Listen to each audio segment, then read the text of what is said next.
Police station के बाहर गाड़ियों की भीड़ और लोगों की आवाज़ ही साफ दिख रही थी। अंदर पुलिस कमेटी की बैठक शुरू हो चुकी थी और इस बार निशाने पर थे ऋषि। वही ऋषि जिन पर आरोप लगा था कि उन्होंने गांव में रहते हुए जनक से शादी की थी, लेकिन अब वह उसे अपने ही घर में नौकरानी बनाकर रख रहे हैं। जिस ऑफिसर ने सबसे पहले ये राज खोला था, उसने अदिति को सारी बातें बता दी और अब अदिति इस बात को लेकर भड़क उठी थी। ये उसे लगने लगा था कि उसके साथ धोखा हुआ है और इसी ने उसके भरोसे को तोड़ दिया है। इस मामले में पराशर और कई और लोग भी इन्वॉल्व हो चुके थे और सभी की नजरें इसी बात पर थी कि आखिर एक गाँव की मासूम लड़की क्यों किसी मजबूर में एक अमीर घर की दहलीज पर अपनी पहचान छुपाकर जी रही है। स्थिति बेहद तनावपूर्ण थी। अदिति की गुस्से की आग पूरे परिवार में फैल चुकी थी। वह किसी भी कीमत पर ऋषि को सजा दिलाना चाहती थी।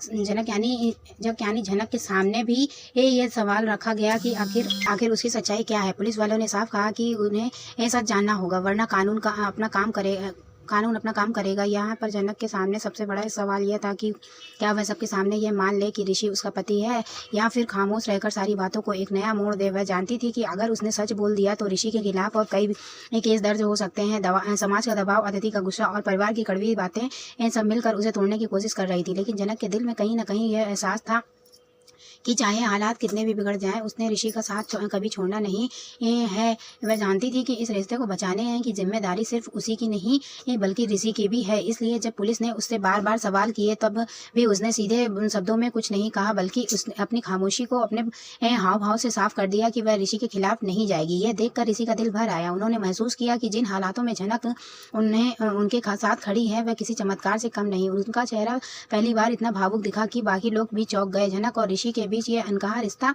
अब और मजबूत होने लगा। ऋषि समझने लगे कि चाहे दुनिया कुछ भी कहे,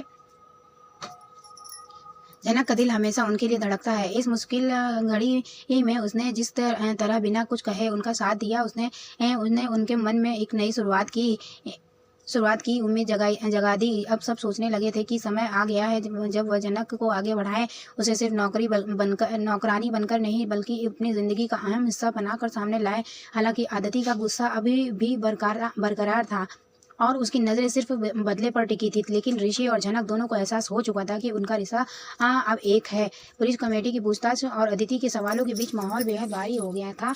आज सब लोग इस बात को लेकर हैरान थे कि आखिरकार जनक इतना कुछ सहने के बाद भी क्यों चुप है। कुछ लोगों को लगा कि शायद डर की वजह से वह नहीं बोल रही, लेकिन असलियत यह थी कि उसका दिल ऋषि से जुड़ा हुआ था और वह चाहती थी कि किसी भी हालत में उनकी जिंदगी बर्बाद न हो। अदिति ने बार बार ताने मारे, यहाँ तक कि यह भी कह डाला कि जनक ने जानबूझकर यह सब खेल रचा है ताकि वह अमीर घर में रह सके, लेकिन जनक ने कुछ भी जवाब नहीं दिया। उसकी आंखों में सिर्फ चुप्पी और दर्द था। इस बुरी घटना का असर ऋषि पर गहरा हुआ। उन्होंने पहली बार महसूस किया कि जनक ने अब तक जितनी भी बेइज्जती और तकलीफ सही है, उसके बाद भी वह उनके साथ खड़ी है। यही सोचकर वह बेहद इमोशनल हो गए। उन्होंने तय कर लिया कि अब इस रिश्ते को सही मायनों में अपनाएंगे और जनक को वह अब सम्मान देंगे जिसकी वह हकदार है। यही वह पल था जब दोनों की जिंदगी में एक नया मोड़ आने वाला था। लेकिन कहानी यहीं खत्म नहीं हुई। बार बार मिल रही बेइज्जती और तानों ने भरी जनक को भीतर से तोड़ कर रख दिया। पुलिस स्टेशन से लौटते वक्त भी उसने कुछ नहीं खाया, ना ही किसी से बात की। उसका मन भारी था और शरीर बेहद कमजोर हो चुका था। चलते चलते अचानक रास्ते में वह चक्कर खाकर गिर पड़ी। आसपास के लोगों ने तुरंत उसे अस्पताल पहुंचाया। जब खबर ऋषि तक पहुंची तो उसका दिल धड़क उठा। उन्हें लगा कि कहीं उन्होंने बहुत देर तो नहीं कर दी। अस्पताल में डॉक्टरों ने बताया कि जनक की हालत कमजोर है क्योंकि उसे ना तो ठीक से खाना खाया था और न ही आराम किया था। पूरे दिन की घटनाओं ने उसके शरीर और मन दोनों को थका दिया था। यह सुनकर ऋषि का दिल बैठ गया। वह समझ गए कि उनकी चुप्पी और हालत ने जनक को इतना तोड़ा है कि वही परिवार के बाकी लोग भी अस्पताल पहुंचे। लेकिन अदिति का चेहरा अब भी सख्त था।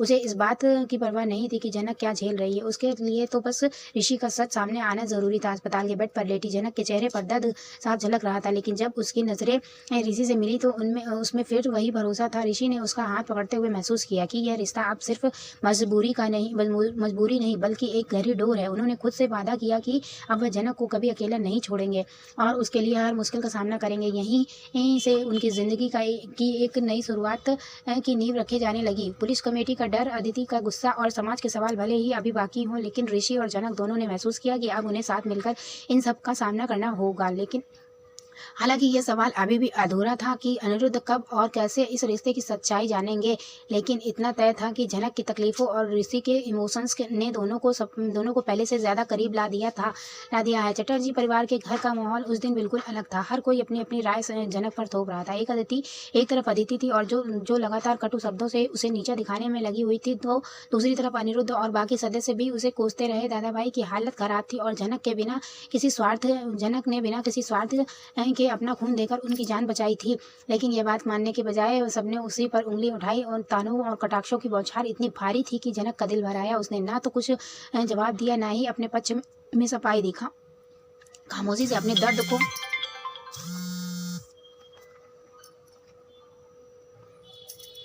भीतर छुपाए हुए वह वहाँ से निकल गई। उसने ना खाना खाया, ना पानी पिया। शरीर में पहले से ही कमजोर था, ऊपर से मानसिक तनाव से उसे और ज्यादा तोड़ दिया। रास्ते में चलते चलते उसकी चाल लड़खड़ा गई। दिमाग पर इतनी चोट थी कि उसे समझ भी नहीं आया कब वह एक राहगीर से टकराई और वहीं बेहोश होकर गिर पड़ी। लोगों ने तुरंत उसे उठाकर पास के अस्पताल पहुंचाया। वहीं डॉक्टरों ने देखा तो उसकी हालत नाजुक थी। खून की कमी और कमजोरी की वजह से उसका शरीर जवाब दे रहा था। उसी वक्त अस्पताल से एक कॉल किया गया। यह कॉल ऋषि के पास पहुंचा। फोन पर सिर्फ इतना बताया गया कि जिस लड़की ने दादाभाई की जान बचाई थी वही अब गंभीर हालत में भर्ती है। ऋषि उस समय अदिति के साथ अपनी सगाई में व्यस्त था। घर सजा हुआ था, रिश्तेदार मौजूद थे और अदिति का पूरा परिवार खुशियों में डूबा हुआ था। लेकिन जैसे ही ऋषि को अस्पताल से फोन मिला और यह खबर मिली कि जनक बेहोश होकर गिर गई है, उसके दिल में तूफान उड़ गया और वह एक पल के लिए अवाक रह गया। उसके सामने अदिति खड़ी थी, जिसके पास वह औपचारिक तौर पर अपनी जिंदगी जोड़ने जा रहा था, और दूसरी ओर अस्पताल के बेड पर जिंदगी और मौत के बीच झूलती जनक थी, जिसने बिना कुछ सोचे समझे दादाभाई की जान बचाई थी। उसका मन कसमकस में डूब गया। सबकी नजरें उस पर थी, लेकिन उसका ध्यान कहीं और था। उसने सोचा कि अगर वह इस वक्त अस्पताल नहीं गया तो शायद वह जिंदगी भर खुद को माफ नहीं कर पाएगा। उसे एहसास हुआ कि जब जनक ने खून दिया था तब उसने खुद की हालत की परवाह तक नहीं की। उसने सिर्फ यह देखा कि किसी की जान बच सकती है, और वही जनक अब अस्पताल में अकेली पड़ी थी, जबकि वह यहाँ सगाई की रस्म निभा रहा था। यह सोचकर उसका दिल कसक उठा। बिना कुछ कहे ऋषि ने फैसला कर लिया। अदिति और बाकी लोगों की परवाह किए बिना उसने वहां से निकलने की ठानी। अदिति ने उसे रोकने की कोशिश की, रिश्तेदारों ने सवाल किए, लेकिन ऋषि ने किसी की नहीं सुनी। उसका मन सिर्फ अस्पताल पहुंचने के लिए तड़प रहा था। उसे अब साफ समझ में आने लगा था कि उसकी जिम्मेदारी सिर्फ अदिति या परिवार तक सीमित नहीं है, बल्कि उस लड़की तक भी है जिसने हर हाल में उसका साथ दिया। अस्पताल पहुंचते ही उसने देखा कि जनक बेड पर पड़ी थी। उसका चेहरा पीला पड़ गया था और आंखें बंद हैं। डॉक्टर लगातार उसके इलाज में लगे हुए थे। ऋषि का दिल बैठ गया। उसने आगे बढ़कर उसका हाथ थाम लिया। उस स्पर्श में भावनाओं का छिपा तूफान था। उसके मन में पछतावा था और कि जब जनक उसकी वजह से इतनी तकलीफ झेल रही थी, तब वह अदिति के साथ अपनी सगाई में की रस्मों में व्यस्त था। उसे लगा जैसे उसने उसके परिवार को तोड़ दिया हो। इसी बीच अदिति भी अस्पताल तक पहुंच गई। उसका गुस्सा अभी भी ठंडा नहीं हुआ था। उसने कहा कि ऋषि को यहाँ नहीं आना चाहिए था और यह सब एक नाटक है। लेकिन ऋषि ने इस बार अदिति की बातों पर ध्यान नहीं दिया। उसकी नजरें सिर्फ जनक पर टिकी थी। उसका मन कह रहा था कि यही वह पल है जब उसे तय करना होगा कि उसका असली रिश्ता किससे है। डॉक्टर ने बताया कि जनक की हालत फिलहाल खतरे से बाहर नहीं है, लेकिन अगर वह समय पर अस्पताल नहीं पहुंचाई जाती तो स्थिति और बिगड़ सकती थी। यह सुनकर ऋषि का दिल और भारी हो गया। उसने महसूस किया कि जो लड़की हमेशा परिवार के लिए बलिदान देती आई है, वही आज अकेली और बेसहारा है। किसी ने उसकी परवाह नहीं की, सबने सिर्फ उसे कोसा। यह सोचते हुए ऋषि की आंखें भर आई। उसने जनक से मन ही मन वादा किया कि अब वह उसे अकेला नहीं छोड़ेगा। दुनिया कुछ भी कहे, चाहे अदिति कितनी भी नाराज हो, वह जनक का साथ देगा। उसका दिल बार बार उसे यह एहसास दिला रहा था कि असली रिश्ता वही है जिसे निभाने के लिए किसी दिखावे की जरूरत ना हो, और जनक ने बिना किसी शर्त के बार बार उसका साथ दिया था। इस घटना ने ऋषि की सोच को पूरी तरह बदल दिया। सगाई की रस्म अधूरी रह गई। अदिति का गुस्सा चरम पर था, लेकिन ऋषि के लिए अब यह सब मायने नहीं रखता था। उसके सामने सिर्फ झलक थी। वह लड़की जिसने अपने खून से उसके दादा भाई की जिंदगी दी और अब खुद मौत से लड़ रही थी। रात लंबी थी और अस्पताल के कमरे में सन्नाटा पसरा हुआ था। जनक बेहोशी की हालत में थी, लेकिन ऋषि उसके पास बैठा रहा। उसने उसका हाथ थामे रखा और बार बार यही सोचता रहा कि काश उसने पहले ही उसके दर्द को समझ लिया होता। अब जब उसे यह एहसास हुआ तो उसने ठान लिया कि आने वाले दिनों में वह जनक की जिंदगी को बदल देगा। कहानी यही एक नए मोड़ पर पहुंच चुकी थी। एक तरफ अधूरी रह गई सगाई और और अदिति का गुस्सा। दूसरी तरफ अस्पताल के बेड पर लेटी झनक और उसके पास बैठा भावुक ऋषि। आने वाले वक्त में यह साफ होना था कि ऋषि का दिल आखिरकार किसके लिए धड़कता है और वह किसके साथ अपनी जिंदगी की नई शुरुआत करेगा। लेकिन इतना तय था कि झनक की तकलीफ और उसके बलिदान ने ऋषि की आंखें खोल दी थी और अब वह किसी भी हालत में उसका साथ छोड़ने वाला नहीं था।